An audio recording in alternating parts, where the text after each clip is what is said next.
Hello, good morning. It's day two. In order to understand this lecture completely, please follow VSEPR1 and VSEPR2 available on the channel. Okay, so it is just recap that when we have hybridization. Okay, so why we need hybridization? Hybridization is required to explain the geometry of the molecules, okay, and equivalency of the bonds. Very simple example is methane, CH4, tetrahedral Lebel bond half.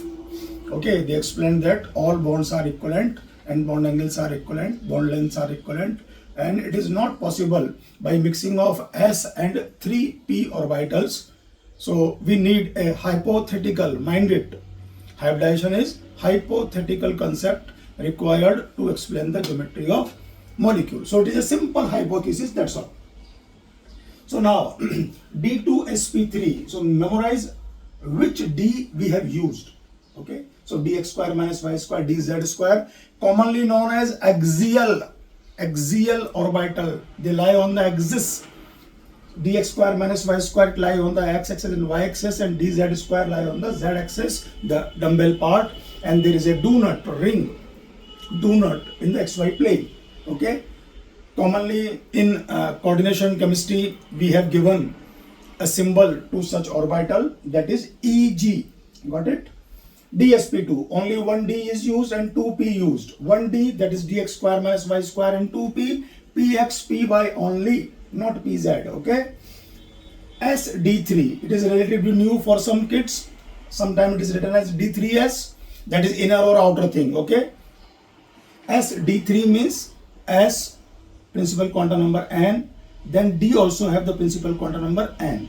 When it is D3s, then S will have principal quantum number n and D will have principal quantum number n minus 1. So it is inner and outer thing, right? So the D used, 3D are used. 3D will be dxy, dyz, dzx. That are the planar orbital. They lie in the plane.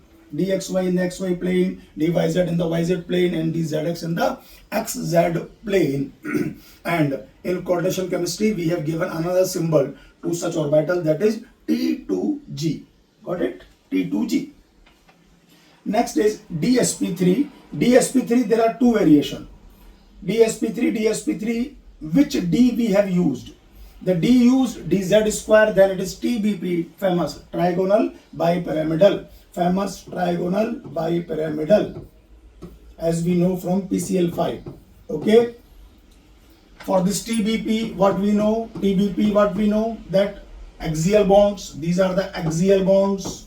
Okay, and these are the equatorial bonds. These are the equatorial bonds. These are the equatorial bonds. Equatorial bonds, 120-degree angle. Axial bonds, axial.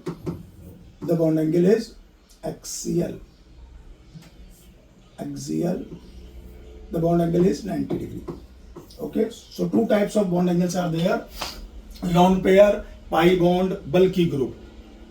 Memorize: lone pair, pi bond, bulky. They all are in equatorial plane, EP. Lone pair is always in EP, equatorial plane, in TBP. The pi bond is always in the equatorial plane in TBP. The bulky groups will be in the equatorial plane, TBP. Axial position, more electronegative or small atom, right? And axial bonds are bit longer and weaker. Okay, axial bonds are bit longer and weaker in case of PCL5. Now, if we use D x square minus y square, then the shape will be square, pyramidal. So this is very important. You have to mind it. Got it? So now I am moving on the next page. Oh my God. So next page, blank. Okay. So, why it is left blank intentionally? So I can recall you the trick in the VASEPR 1 and 2 lectures are available on YouTube. Now the carbonate ion, very simple. Carbonate ion, the least electronegative Carbon will be the central atom. You can easily say that hydrogen is always terminal. Oxygen is preferably terminal. Oxygen in very few molecule. Excuse me. It's raining in Nagpur from last 3 days. So cold weather. So carbon being the center atom, carbon outermost 4 electron. This calculation we can do. For 2 negative charge, we have to add 2 more electrons. Total electron will be 6. Understood? There will be 3 atom bonded. 1, 2 and 3. So 3 bond pair. The bond pair of what? Oxygen. Each oxygen will require 2 electrons. So total 6 electron will be used. There will be 0 lone pair. So only 3 bond pair. 3 bond pair means sp2. sp2, the famous planar triangular geometry, and the bond angle is 120 degree exact. Here you can say that there is a pi bond, and these are pi and sigma, obviously double bond, sigma sigma. So there is no symmetry here. One pi bond is there. Pi bond require more space, so there will be some distortion, but distortion is not there. All angles are 120 degree due to the delocalization. Okay, so it is a delocalized pi bond. It is a delocalized pi bond. So delocalized pi bond like this. It is delocalized pi bond. So all bonds are equivalent. Bond order will be 1:1/3. So bond order will be 1:1/3. How 1:1/3? There is a one single bond and one pi bond equally distributed between 3 atoms, or you can draw the canonical structures like that. Okay. Similarly, you can draw nitrate. Okay. Nitrate, very simple. Nitrogen central atom, outermost electron 5, 1 for the charge, that is 6. Again, bond pair will be 3. 3 bond pair. Each bond pair of oxygen means 2 electron. So 0 lone pair. Okay. Same story.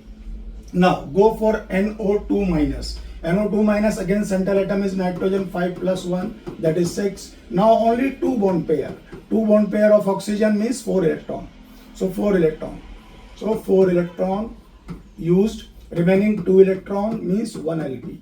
So 2 BP, 1 LP, again sp2 hybridization. Now there is a lone pair. Lone pair do what? Lone pair never contribute in shape. It distort the molecule. That's why the bond angle is 115. That is not my blood pressure. Okay. So bond angle is 115 degree. Got it? 115 degree. Memorize it. Now, this is a very interesting molecule, triphenylphosphine. It is trimethylphosphine. Excuse me. It's not. It's trimethylphosphine. Trimethylphosphine, colorless liquid. Memorize this symbol. I will write this multiple times. Cl means colorless liquid. Boiling point is nearly 40 degrees Celsius. The bond angle is very interesting. The bond angle is 99 degree. Okay.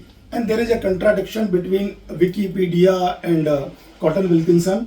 Cotton Wilkinson say it is sp3 hybrid, but Wikipedia say कि phosphorus is using pure p orbital and little bit sp mixing is there, sp hybridization is there. So it is a very interesting molecule. Memorize the bond angle. It is 99 degree. It is not like triphenylphosphine.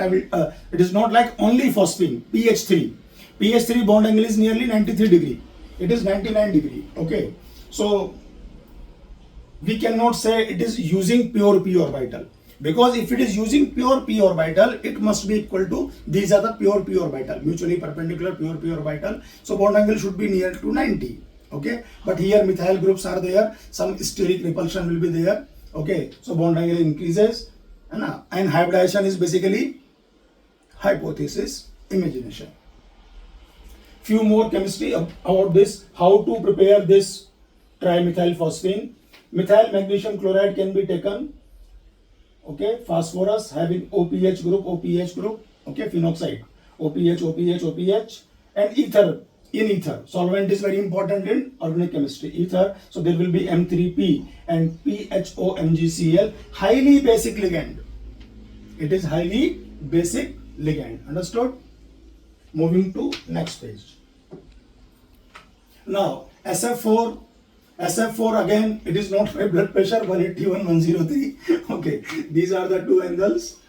Okay, SF4, so we can apply the same method. Sulfur outermost shell, 6 electron.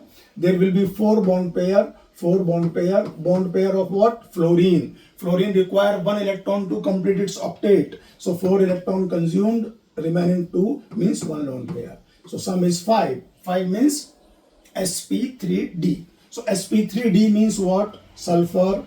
Draw the basic geometry TBP.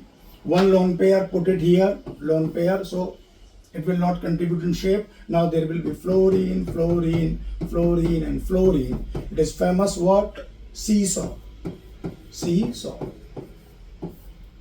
The bond angle 181 you can measure from here to here. This is 181 degree. Now this bond angle you can measure, this will be 103 degree. Okay, 103 degree.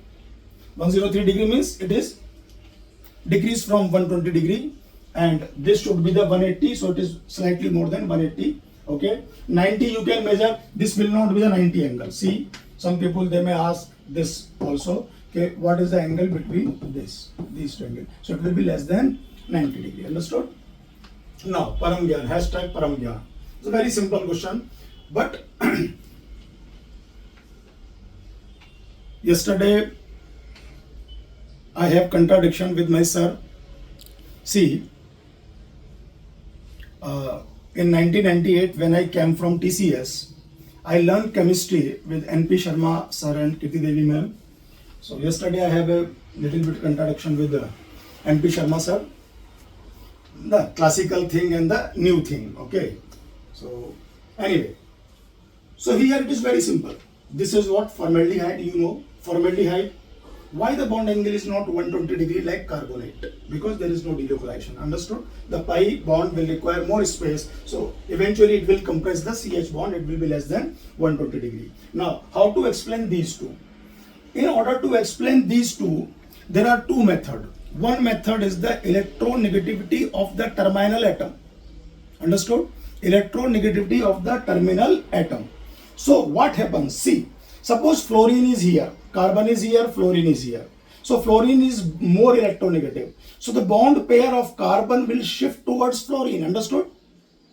When chlorine is there, chlorine is less electronegative than fluorine. So it will attract the lone pair from the bond pair from the carbon, but not as much as fluorine do. Okay. So when the bond pair are away from the central atom, mind it, bond pair are away from the central atom, their mutual repulsion is less effective. It is the old classical explanation. The new books say that see the relative size of halogen, the fluorine being the smaller in size, chlorine being the bigger in size. That's why the bond angle is 111 and 108. Okay? Understood everybody? There is no delocalization here. So such equivalency will not be there. All angles will not be equal. So bond angle will be less. Got it? Now, next page.